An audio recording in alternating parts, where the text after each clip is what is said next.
Number one, you're not chasing, begging, or selling, or persuading anybody. You're teaching. That's the right mindset right there.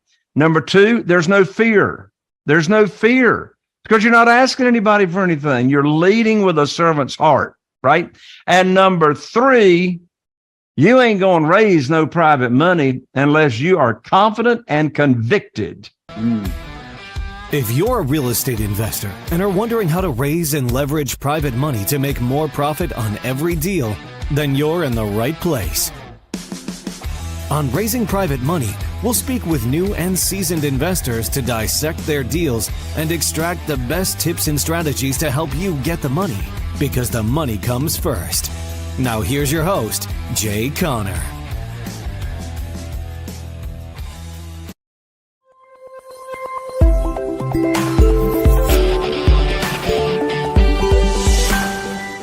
All right, guys, we're back again with another great episode of PFREI, a passion for real estate investments. I'm your host, Fuquan Bilal.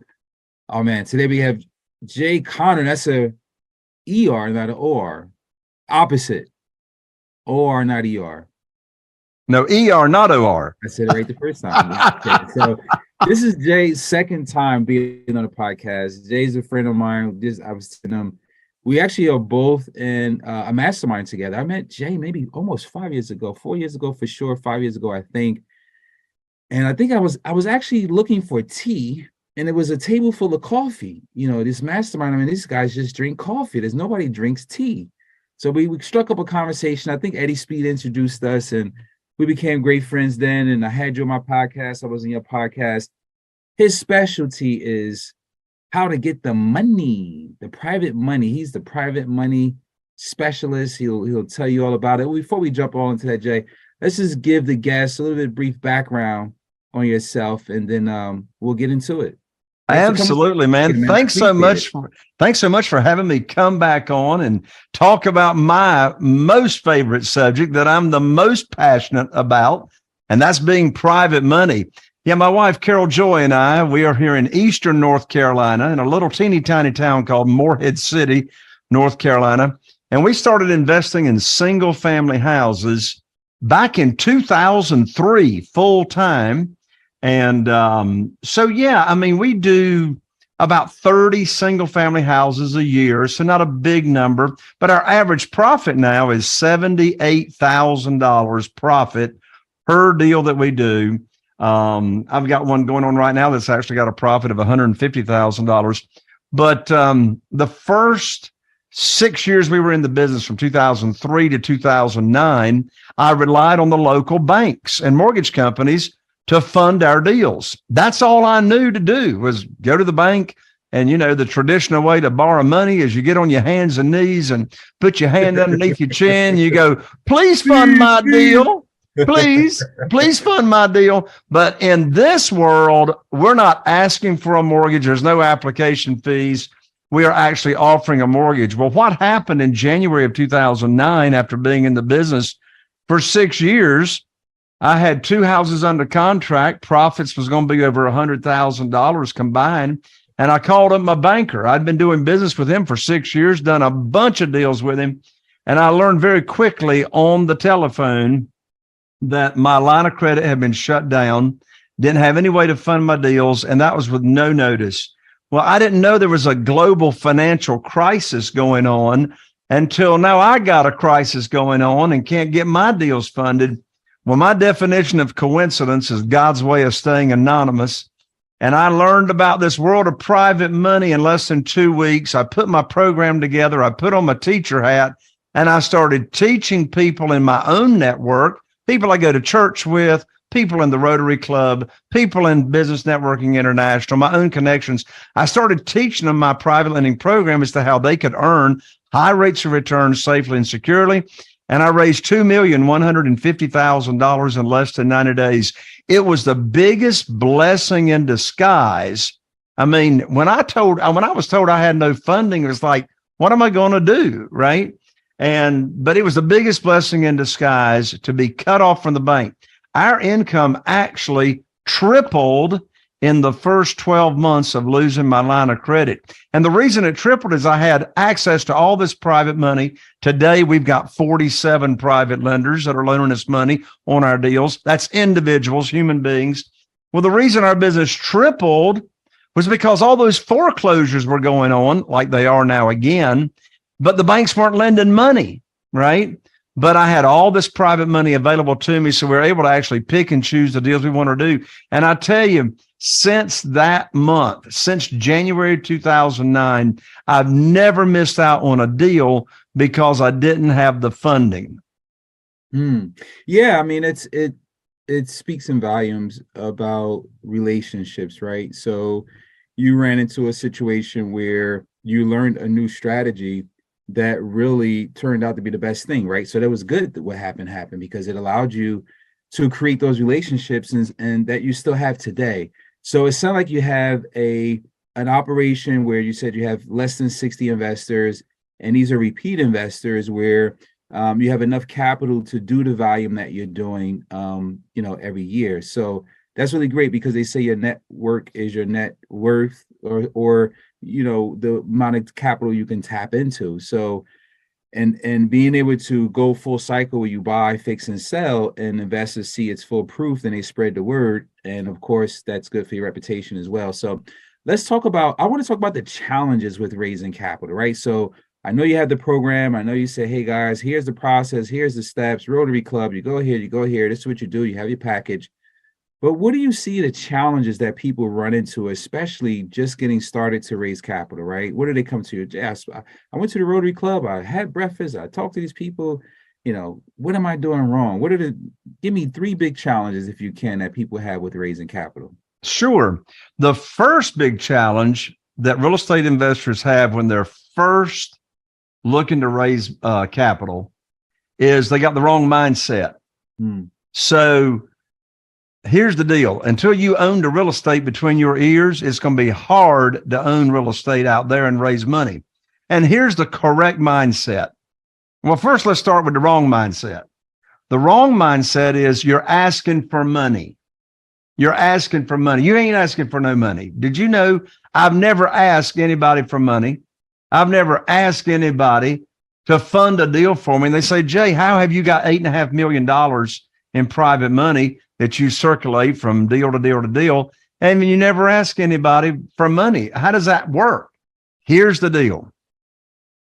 I put on my teacher hat and I teach people what private money is. I teach them what self-directed IRAs are and how they can use not only their investment capital, but they can also use retirement funds that they can move over to a self-directed IRA company and, invest with my company. So I teach them what this is all about. Here's the deal. And this is a sub problem, a sub challenge. Instead of having, in addition to having the wrong mindset and asking, then there's a fear of rejection. They got the fear of rejection. Listen, you can't be rejected if you're not asking anybody for anything. There is no rejection. So let me play this out even further. So we separate the activity and the conversation of teaching the private lending program and how they can get involved. We separate that conversation from telling them about a deal that they could get involved in. If you tell somebody about a deal they could get involved in and you're first talking about private money, you're sounding desperate and you're begging and you don't even mean to. Because if you talk about the program and, hey, here's an opportunity, here's a deal you can get into right now, you sound like you're desperate. So first we teach the program, right?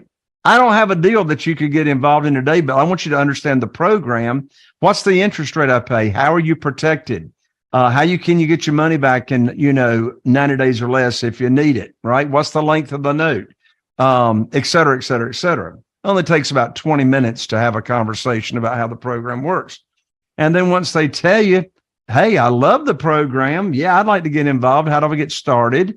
Well, they don't write you any check directly because we're not borrowing unsecured funds and they're not investing in a fund. I'm not pooling money in a fund.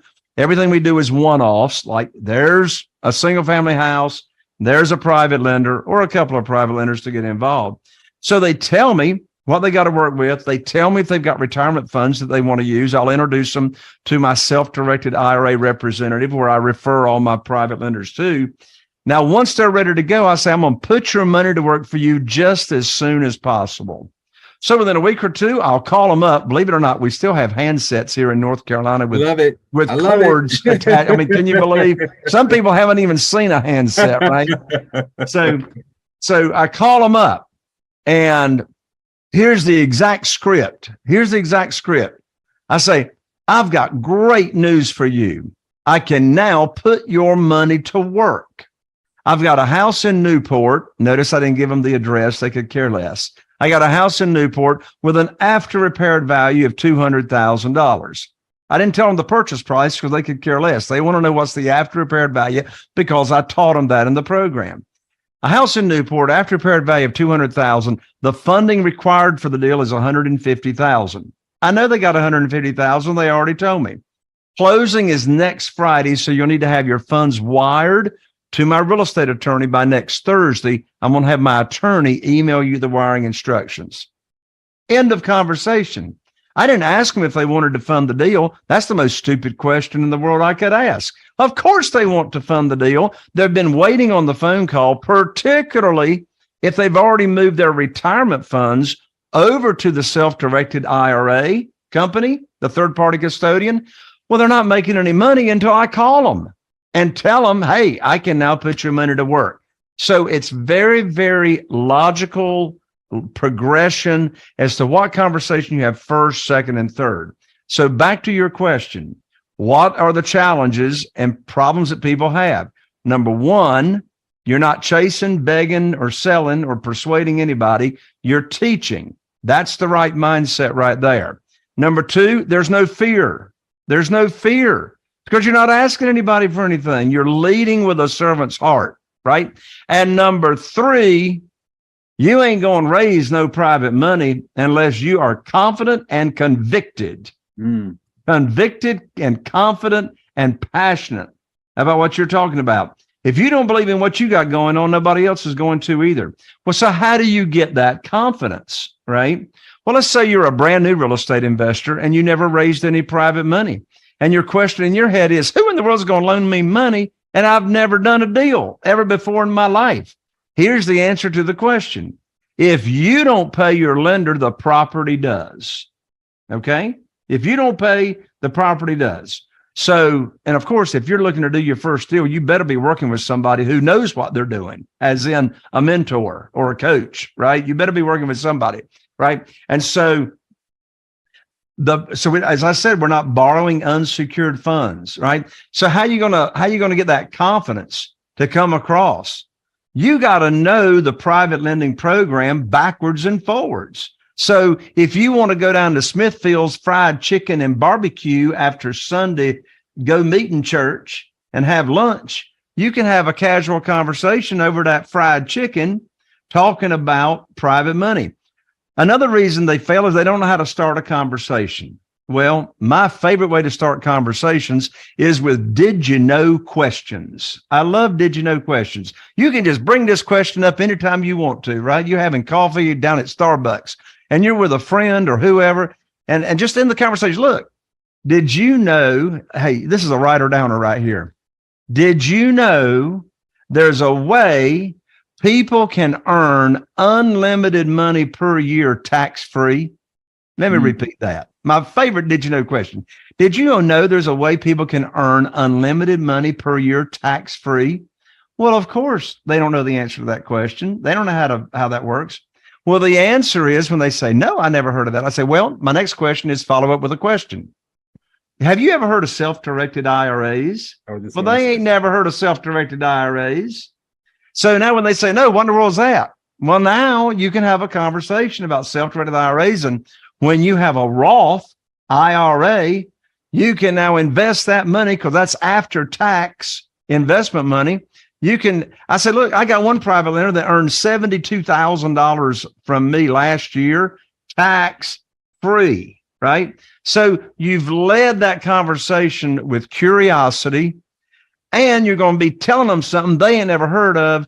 and you're going to see the aha moments and the light bulbs lighten up in their eyes and their head.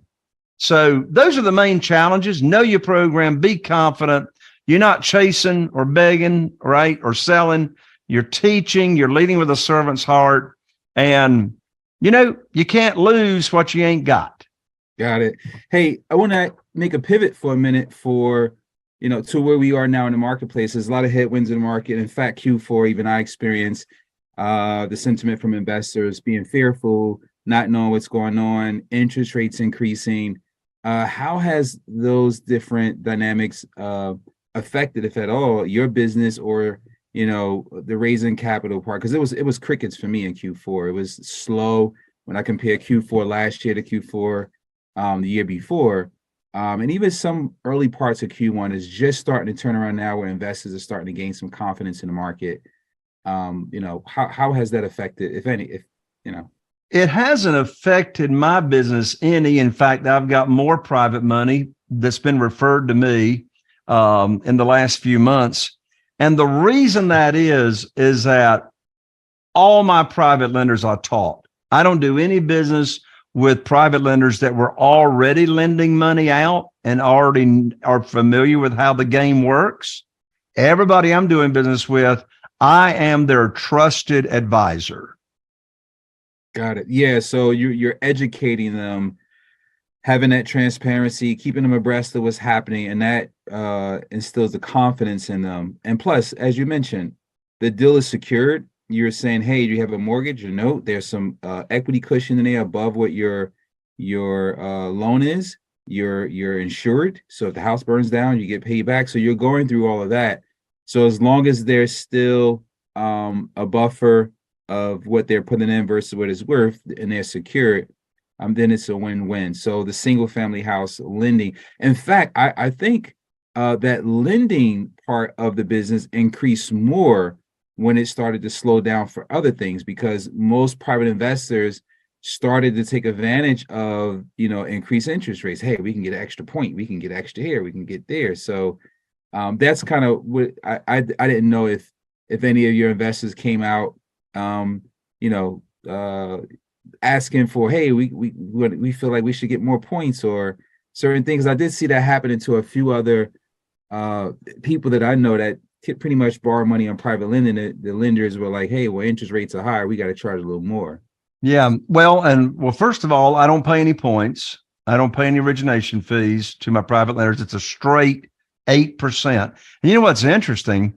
I started paying my private lenders 8% in 2009. I haven't changed it since, with all the volatility and interest rates going up and coming down.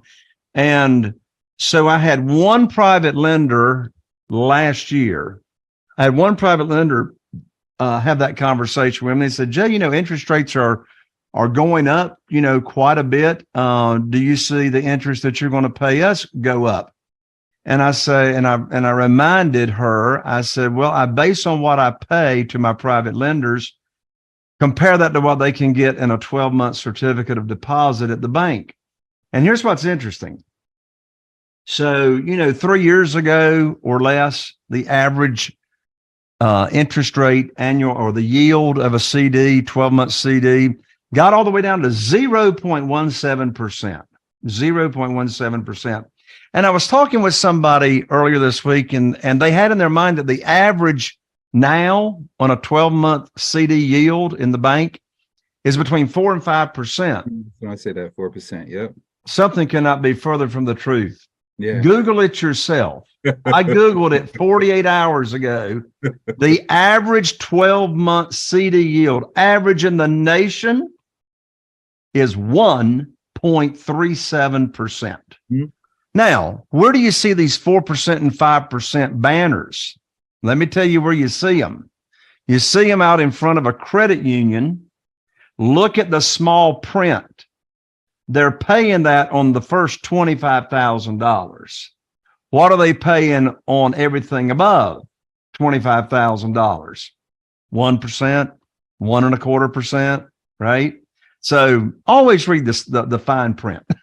Yeah, and plus it's still higher than Treasury bonds. Some people I saw started to go to Treasury bonds. They feel as though it's more secure, more safe, but still the property itself is the security. So I get what you're saying. And it is always good to point out to investors, hey, if you were in the stock market, if you were doing this is what you would get compared to what we're doing. So, well, that's another reason I got more private money chasing me, particularly over the last 2 years, 2.5 years.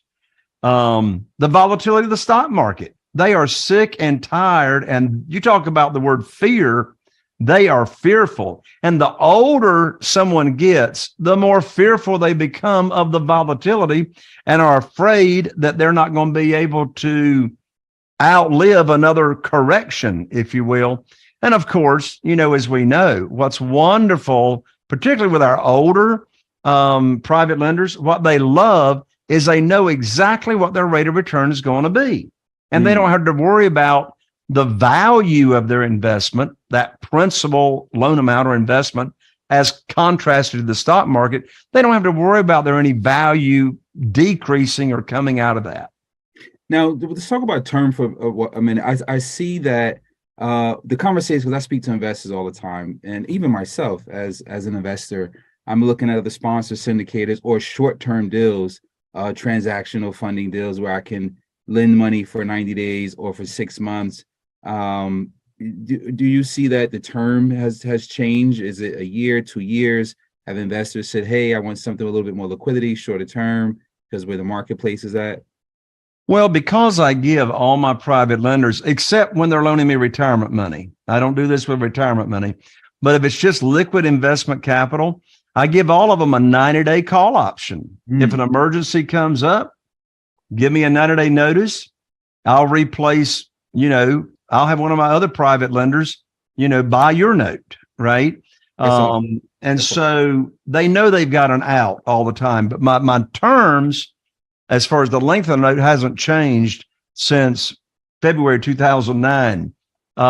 If it's liquid capital, investment capital, it's a 2-year note. If it's retirement funds, it's a 5-year note. And most of the time, I don't use it for that long on a property. Like the only time I would use it for longer is if I'm actually selling a property on rent to own or lease purchase. But in this crazy hot market, which it's still hot, where we live here in Eastern North Carolina, I mean, I just put a house on the market this past Monday, 2 weeks ago. I do coming soon. Here's a little trick I do. My realtor puts it in the multiple listing service under coming soon. And then Friday, it goes active. Well, the list price was only $230,000, right? And by Saturday, it went active on Friday. We had 14 showings, 14 showings on Friday. And then on Saturday, 4 written offers, 3 of the 4 above list price. So we're still in a crazy hot market. But anyway, that's my terms, 2 years or 5 years. And I don't ever pay principal and interest. It's either interest accrued or interest only payments. That's awesome. Let's talk a little bit more about where people can get this book. You told me earlier on the show that you got a free book giveaway for the guests. What you got? I'm telling you, brother. I'm telling you, I'm so excited about my book, Where to Get the Money Now. Where to Get the Money Now, subtitle, How and Where to Get Money for Your Real Estate Deals Without Relying on Traditional or Hard Money Lenders. This is not an ebook. You can't download it. The only way you get it is I ship it to you, right? So at Amazon, it's $20. You can get the book for free, pay a couple of bucks to cover shipping and handling. And so you can get it at jayconner.com/book. That's jayconner.com/book to get on the fast track to getting all the private money you'd ever want and never miss out on a deal. And you know what's beautiful about it? Just duplicate my program in the book that I teach to potential private lenders. And guess what? You make the rules, not the lender. That's awesome. I love it. Come to think of it, I met you long before 4 or 5 years ago. It was at No Expo. Okay. No Expo.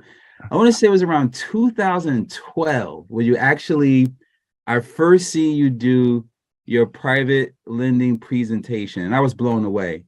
And it was years since I saw you again, and I saw you at 5 years ago, actually, 4.5, 5 years ago, when I first joined CG, the collective. I was like, this is the guy that was speaking about the private money, and still here today.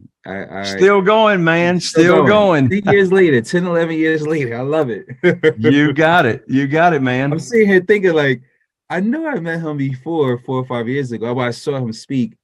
Those were events where it was like 700 people in the room. So it's hard to really make that connection with people. But thanks for coming on the show, man. I really love it. The stuff we talked about. And thanks for giving away the free book to the guests. You guys make sure you go to the site, get that free book. Jay has a lot of great information, a lot of great tips to help you raise private money. So never ask for money, always fish instead of hunt. Fear rejection, be confident, stay confident in what you're doing, believe in what you're doing, because you can't raise money if you don't have that conviction and confidence and passion. Yes.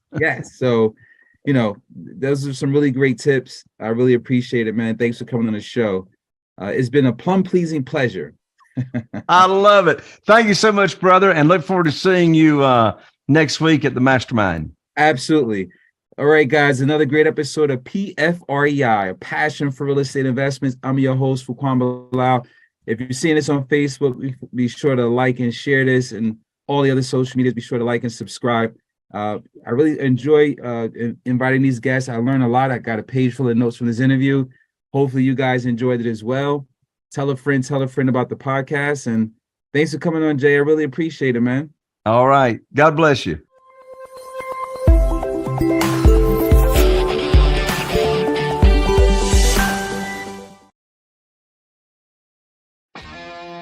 Are you feeling inspired by the knowledge you gained in this episode? Then head over to jconner.com/moneyguide. That's jconner.com/moneyguide and download your free guide that shares 7 reasons why private money will skyrocket your real estate investing business right now. Again, that's jconner.com/moneyguide to get your free guide. We'll see you next time on Raising Private Money with Jay Conner.